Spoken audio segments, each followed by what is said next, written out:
नमस्कार भक्तांनो, आज तुम्हाला मी श्री स्वामी समर्थांची भक्ती केल्यामुळे जीवन जगणं, दैनंदिन जीवनामध्ये येणाऱ्या त्रासांना तोंड देणं किती सोपं जातं हे सांगणार आहे. सदरील गोष्ट ही सत्य घटनेवर आधारित आहे. तर आपण चालू करूया. आणि तुम्हाला कहाणी आवडली तर या चॅनलला नक्की सबस्क्राईब करा आणि लाईक करा. कधीकधी आयुष्य इतकं अवघड वाटतं की स्वतःलाच प्रश्न पडतो, आपण खरंच एकटे आहोत का? मनात वेदना असतात पण सांगायला कोणी नसतं.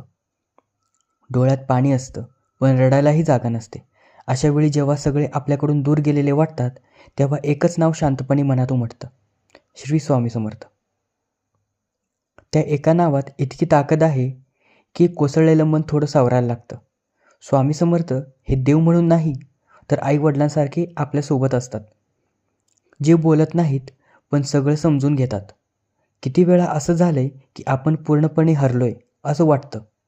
भविष्यात अंधार दिसत असतो आणि तेव्हाच एखादा विचार मनात येतो, एखादा शब्द कानावरही पडतो आणि आपलं मन म्हणतं हे स्वामीचे संकेत आहेत. स्वामींची कृपा मोठ्या चमत्कारात नाही तर त्या छोट्या क्षणात असते, जिथे आपण तुटण्याआधी वाचतो. ते आपल्या भक्ताला कधीच थेट सुख देत नाहीत, पण दुःख सहन करण्याची ताकदही नक्की देतात. आणि हीच खरी कृपा असते. भिवू नकोस, मी तुझ्या पाठीशी आहे, हे वाक्य फक्त ऐकायलाच नाही तर जगायलाही शिकवणारं आहे.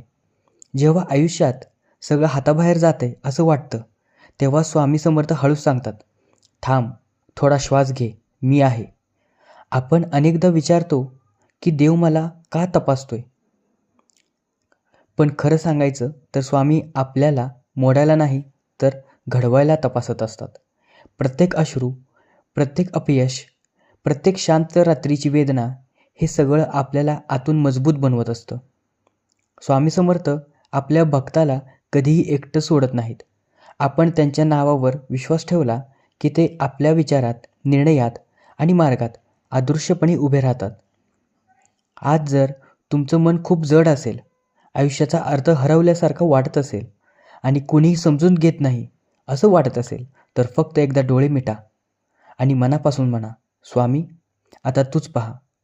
त्या क्षणी कदाचित उत्तर मिळणार नाही, पण मनाला जी शांतता मिळेल तीच खूण असेल की स्वामी तुमच्याजवळ आहेत, तुमच्याजवळ आहेत, तुमच्या समोर आहेत. कारण ज्याने स्वामी समर्थांना मनापासून धरलं त्याला आयुष्य कितीही कठीण असलं तरी कधीच पूर्णपणे हरवल्यासारखं वाटत नाही. ही संपूर्ण गोष्ट ही स्वामी समर्थांची भक्ती केल्यामुळे आपल्या एका भक्ताला अनुभव आलेला आहे. त्यांनी मला ही स्वतःहून गोष्ट मला पाठवली म्हणून या चॅनलला आपण टाकत आहोत. श्री स्वामी समर्थ. जर व्हिडिओ आवडला असेल तर नक्की लाईक करा, फॉलो करा आणि शेअर करा.